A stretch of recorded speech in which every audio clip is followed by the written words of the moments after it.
नमस्कार दोस्तों, स्वागत है आप सभी का मेरे चैनल आध्यात्म विद रश्मि में। आप सभी को जीवित पुत्रिका व्रत की ढेरों शुभकामनाएं। जीवित पुत्रिका व्रत यानी जीवित संतान के लिए रखा जाने वाला व्रत। यह व्रत वह सभी सौभाग्यवती स्त्रियां रखती हैं जिनको संतान होती है। साथ ही जिनके संतान नहीं है वे स्त्रियां भी पुत्र की कामना और अपने पुत्र की लंबी आयु के लिए यह व्रत रखती हैं। अश्विन मास के कृष्ण पक्ष की अष्टमी को प्रदोष काल यानी जब सूर्य छुप रहा हो और शाम गहराने लगे, माताएं अपने संतान की दीर्घायु, स्वास्थ्य और संपन्नता की मनोकामना से यह व्रत रखती हैं। 24 घंटे के निर्जला व्रत को खर जितिया कहा जाता है। जितिया व्रत की विधि: इस दिन चक्की में पिसे हुए गेहूं के आटे में गुड़ मिलाकर शुद्ध घी में पकवान बनाया जाता है। इसकी पूजा शिव जी को प्रिय प्रदोष काल में करनी चाहिए। व्रत का पारण दूसरे दिन अष्टमी तिथि की समाप्ति के पश्चात किया जाता है। आइए अब जानते हैं इसका महत्व। जीवित पुत्रिका व्रत का महत्व: पार्वती जी ने एक स्थान पर स्त्रियों को विलाप करते देखा तो शिव जी से उसका कारण पूछा। शिव जी ने बताया कि इन स्त्रियों के पुत्रों का निधन हो गया है, इसलिए ये विलाप कर रही हैं। पार्वती जी बहुत दुखी हो गई। उन्होंने कहा, हे नाथ, एक माता के लिए इससे अधिक हृदय विदारक बात क्या हो सकती है कि उसके सामने उसका पुत्र मर जाए। इससे मुक्ति का तो कोई मार्ग होगा, कृपया आप बताएं। शिव जी ने कहा, हे देवी, जो विधाता द्वारा रचित है इसमें हेरफेर नहीं हो सकता, किंतु जीमूत वाहन की पूजा से माताएं अपने संतान पर आए प्राणघाती संकटों को भी टाल सकती है। जो माता अश्विन मास की अष्टमी को जीमूत वाहन की पूजा विधि विधान से करेंगी, उसकी संतान के संकटों का नाश होगा। पार्वती जी के अनुरोध पर शिव जी ने उन मृत बालकों को पुनः जीवित कर दिया। इस कारण ही इसे जीवित पुत्रिका व्रत कहा जाता है। जीवित पुत्रिका व्रत की कथा, आइए इसका श्रवण करते हैं। गंधर्वों के राजकुमार का नाम जीमूत वाहन था। वे बड़े ही उदार और परोपकारी थे। जीमूत वाहन के पिता ने वृद्धावस्था में वानप्रस्थ आश्रम में जाते समय इनको राज सिंहासन पर बैठाया, किंतु इनका मन राजपाट में नहीं लगता था। वह राज का भार अपने भाइयों पर छोड़कर स्वयं वन में पिता की सेवा करने चले गए। वन में ही जीमूत वाहन को मल्लवती नाम राजकन्या से भेंट हुई। दोनों में प्रेम हो गया। एक दिन जब वन में भ्रमण करते हुए जीमूत वाहन काफी आगे चले गए, तब उन्हें एक वृद्धा विलाप करते हुए दिखी।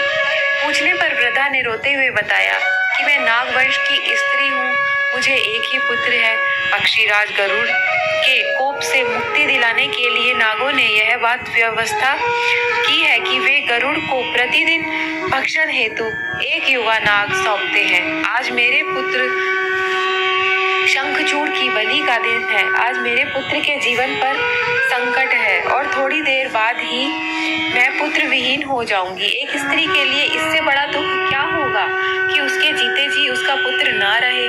जीमूत वाहन को यह सुनकर बड़ा दुख हुआ। उन्होंने उस वृद्धा को आश्वस्त करते हुए कहा कि डरो मत, मैं तुम्हारे पुत्र के प्राणों की रक्षा करूंगा। आज उसके स्थान पर स्वयं मैं अपने आप को उसे लाल कपड़े में ढककर वध्यशिला पर लेटूंगा ताकि गरुड़ मुझे खा जाए और तुम्हारा पुत्र बच जाए। इतना कहकर जीमूत वाहन ने शंखचूड़ के हाथ से लाल कपड़ा ले लिया और उसे लपेटकर गरुड़ को बलि देने के लिए चुनी गई वध्यशिला पर लेट गए।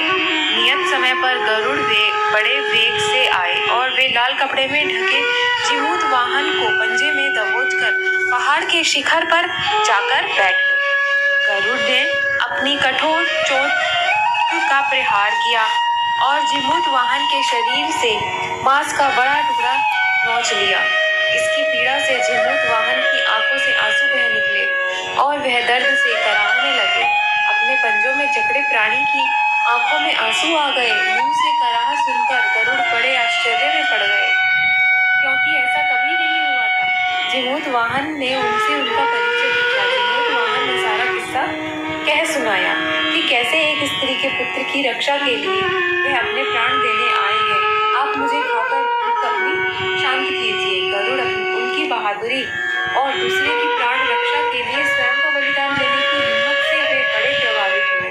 उन्हें स्वयं को पछतावा होने लगा। वे सोचने लगे कि एक यह मनुष्य है कि दूसरे के पुत्र की रक्षा के लिए स्वयं की बलि दे रहा है, और एक मैं हूँ जो देवों के संरक्षण में हूँ किंतु दूसरों की संतानों की बलि ले रहा हूँ। उन्होंने जीमूत वाहन को मुक्त कर दिया।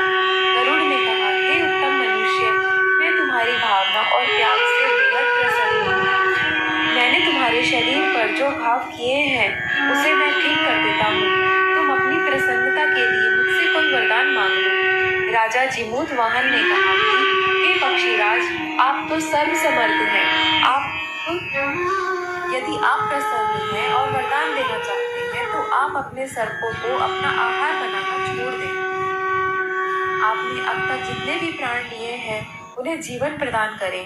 गरुड़ ने सबको जीवन दान दे दिया और नागों की बलि न लेने के लिए भी वरदान दे दिया। इस प्रकार जीमूत वाहन के साहस से नाग जाति की रक्षा हुई। गरुड़ ने कहा, जैसी तुम्हारी इच्छा वैसा ही होगा। हे राज, जो स्त्री तुम्हारे इस बलिदान की कथा सुनेगी और पढ़ेगी, उसे विधि पूर्वक व्रत का पालन करेगी, उसकी संतान मृत्यु के मुख से भी निकल आएगी। तब से ही पुत्र की रक्षा हेतु जीमूत वाहन की पूजा की प्रथा शुरू हो गई। यह कथा कैलाश पर्वत पर भगवान शंकर ने माता जी को सुनाई थी। जीवित पुत्रिका के दिन भगवान गणेश, माता पार्वती और शिव जी की पूजा और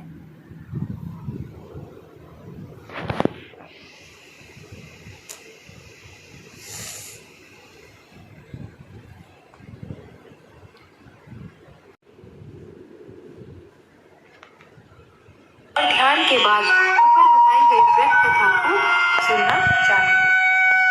धन्यवाद। अगर आपको यह कहानी अच्छी लगी हो तो